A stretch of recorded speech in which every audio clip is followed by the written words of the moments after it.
আসসালামু আলাইকুম প্রিয় দর্শক সকলকে আমন্ত্রণ জানাচ্ছি আজ ৯ জুন রোজ রবিবারের খুবই গুরুত্বপূর্ণ আবহাওয়ার সংবাদ নিয়ে।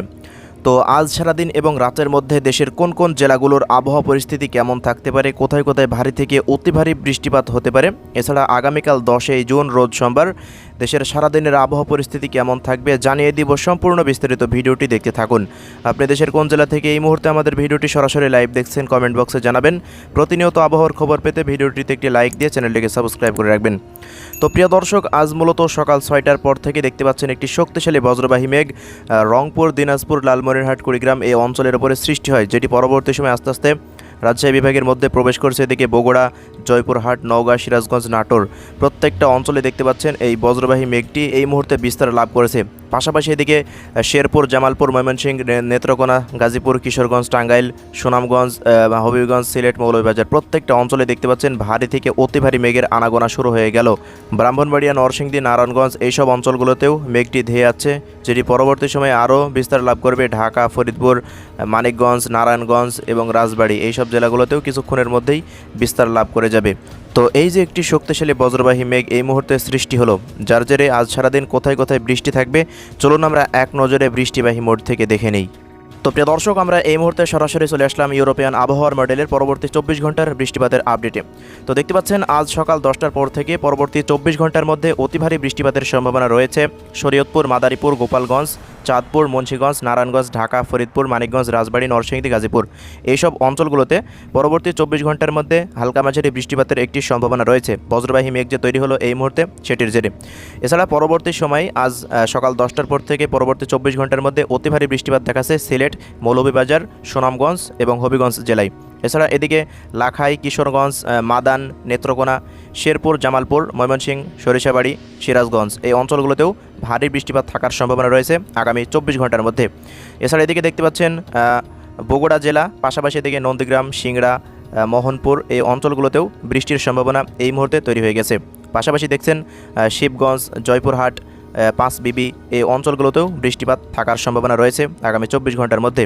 এছাড়া প্রিয় দর্শক, রংপুর বিভাগে আগামী ২৪ ঘন্টায় ভারী থেকে অতি ভারী বৃষ্টিপাত থাকবে, যে পীরগঞ্জ, বিরামপুর, গাইবান্ধা, কুড়িগ্রাম, এরপর রংপুর, লালমনিরহাট, জলঢাকা, সাইদপুর, দিনাজপুর, কালাহোড়, পীরগঞ্জ, ঠাকুরগাঁও, বোদা, দেবীগঞ্জ, পঞ্চগড় এই অঞ্চলগুলোতে আগামী ২৪ ঘন্টার মধ্যে ভারী থেকে অতি ভারী বৃষ্টিপাতের সম্ভাবনা তৈরি হয়ে গেল।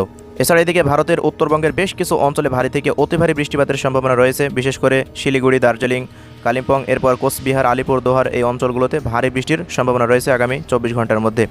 তো এই হলো আগামী ২৪ ঘন্টার বৃষ্টিপাতের পরিস্থিতি। এছাড়া প্রিয় দর্শক, পরবর্তী ২৪ ঘন্টায় ভারী বৃষ্টিপাত থাকতে পারে চট্টগ্রাম বিভাগের বেশ কিছু অঞ্চলে, কক্সবাজার, এরপর বান্দরবন, রাঙামাটি, খাগড়াছড়ি এই অঞ্চলগুলোতে দেখতে পাচ্ছেন পাহাড়ি অঞ্চলগুলোতে বৃষ্টিপাত থাকছে। এছাড়া উপকূলীয় অঞ্চলগুলোতে ছিটেফোঁটা বৃষ্টিপাত মাঝে মধ্যেই থাকার সম্ভাবনা রয়েছে। এছাড়া নোয়াখালী, ফেনী, লক্ষ্মীপুর, ভোলা এই অঞ্চলগুলোতে তেমন বৃষ্টিপাতের সম্ভাবনা দেখা যাচ্ছে না। তো প্রিয় দর্শক, এই মুহূর্তে যে বজ্রবাহী মেঘটি সারা দেশের মধ্যে ছেয়ে গেছে, এই বজ্রবাহী মেঘের কারণে কিন্তু পরবর্তী সময়ে ব্রাহ্মণবাড়িয়া, নরসিংদী, কুমিল্লা এইসব অঞ্চলগুলোতেও বৃষ্টিপাত থাকার সম্ভাবনা রয়েছে, সম্ভাবনা প্রায় ৮০%। এছাড়া প্রিয় দর্শক, বরিশাল বিভাগেরও বিভিন্ন অঞ্চলে, বিশেষ করে পিরোজপুর, ঝালকাঠি, পটুয়াখালী, ভোলা, বরগুনা এই অঞ্চলগুলোতেও আজকে বৃষ্টিপাতের সম্ভাবনা রয়েছে, যেহেতু ভারী থেকে অতি ভারী মেঘের আনাগোনা সারা দেশেই শুরু হয়ে গেছে। এছাড়া দেখে খুলনা বিভাগের বেশ কিছু অঞ্চলে আজকে হালকা মাঝারি বৃষ্টির সম্ভাবনা রয়েছে, বিশেষ করে কুষ্টিয়া, ভেড়ামারা, পাবনা, আলমডাঙ্গা, মেহেরপুর, দামুড়হুদা, কোটচাঁদপুর, মাগুরা এই অঞ্চলগুলোতে বৃষ্টিপাত থাকতে পারে। ঝিনাইদহ, চুয়াডাঙ্গা, যশোর, নড়াইল, বাগেরহাট, খুলনা, সাতক্ষীরা এইসব অঞ্চলগুলোতে ছিটেফোঁটা বৃষ্টিপাত থাকতে পারে, তবে অতি ভারী বৃষ্টিপাত থাকার সম্ভাবনা একেবারেই কম রয়েছে। তবে সন্ধ্যার পর থেকে একটি শক্তিশালী বজ্রবাহী মেঘ তৈরি হয়ে এইসব অঞ্চলগুলোতে, খুলনা বিভাগের এই অঞ্চলগুলোতে বৃষ্টিপাত ঘটাতে পারে। এছাড়া এদিকে রাজশাহী বিভাগের চাঁপাইনবাবগঞ্জ রয়েছে, নওগাঁ এই অঞ্চলগুলোতে বৃষ্টিপাত থাকতে পারে, ছিটেফোঁটা একেবারেই অতি ভারী বৃষ্টির সম্ভাবনা একেবারেই কম। তো প্রিয় দর্শক, এই হলো ৮ বিভাগের ৬৪ জেলার বৃষ্টিপাতের আপডেট। এবার আমরা দেখে নেব পরবর্তী ২৪ ঘন্টার মধ্যে কোথায় কেমন তাপপ্রবাহ থাকতে পারে। এজন্য আমরা সরাসরি চলে যাচ্ছি তাপমাত্রাবাহী মোডে। তো সরাসরি দুপুর ২টার পরে চলে যাব, যেহেতু ওই মুহূর্তে তাপমাত্রা সবচেয়ে বেশি থাকে। তো আজ দুপুর ২টার পর ঢাকা বিভাগের কয়েকটি জেলাতে তাপমাত্রা সর্বোচ্চ ৩৮ ডিগ্রি সেলসিয়াসের ঘর ছুঁয়ে যেতে পারে। এছাড়া তাপমাত্রা একটু কম থাকার সম্ভাবনা রয়েছে নারায়ণগঞ্জ, মুন্সিগঞ্জ এবং নরসিংদী জেলাতে। এছাড়া এদিকে মাদারীপুরে প্রায় ৩৯ ডিগ্রি সেলসিয়াসের ঘর ছুঁয়ে যেতে পারে তাপমাত্রা। এছাড়া অন্যান্য যেসব জেলাগুলো রয়েছে সেগুলোতেও তাপমাত্রা প্রায় 40-এর পাশে থাকবে। এছাড়া প্রিয় দর্শক, বরিশাল বিভাগের প্রত্যেকটা জেলাতে তাপমাত্রা প্রায় 35 ডিগ্রি সেলসিয়াসের আশেপাশে থাকবে। এছাড়া চট্টগ্রাম বিভাগেও সেম পরিস্থিতি থাকবে, 35-36-এর আশেপাশে থাকবে প্রত্যেকটা জেলার তাপমাত্রা। সিলেটেও সেম পরিস্থিতি, 32 থেকে 33-এর আশেপাশে থাকবে প্রত্যেকটা জেলার তাপমাত্রা। ময়মনসিংহ একই পরিস্থিতি থাকবে। রংপুর বিভাগের প্রত্যেকটা জেলায় তাপমাত্রা 35 ডিগ্রি সেলসিয়াসের আশেপাশে থাকার সম্ভাবনা, তবে তাপমাত্রা বেশি থাকার সম্ভাবনা রয়েছে দেশের পশ্চিম এবং দক্ষিণাঞ্চলে। রাজশাহী বিভাগের প্রত্যেকটা জেলার তাপমাত্রা প্রায় 39 থেকে 40 ডিগ্রি সেলসিয়াসের ঘরে থাকতে পারে। এছাড়া এদিকে খুলনা বিভাগের কুষ্টিয়া, মেহেরপুর, চুয়াডাঙ্গা, ঝিনাইদহ, মাগুরা, যশোর, সাতক্ষীরা, নড়াইল এই অঞ্চলগুলোতে তাপমাত্রা দেখতে পাচ্ছেন তুলনামূলকভাবে একটু বেশি থাকবে, প্রায় 39 ডিগ্রি সেলসিয়াসের ঘরে থাকতে পারে। এছাড়া এদিকে মানিকগঞ্জ, ফরিদপুর, রাজবাড়ী, টাঙ্গাইল এইসব অঞ্চলগুলোতে, সিরাজগঞ্জ সহ তাপমাত্রা তুলনামূলকভাবে বেশি থাকার সম্ভাবনা রয়েছে।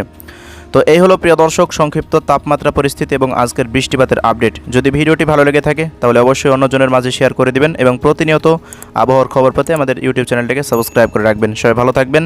আল্লাহ হাফেজ।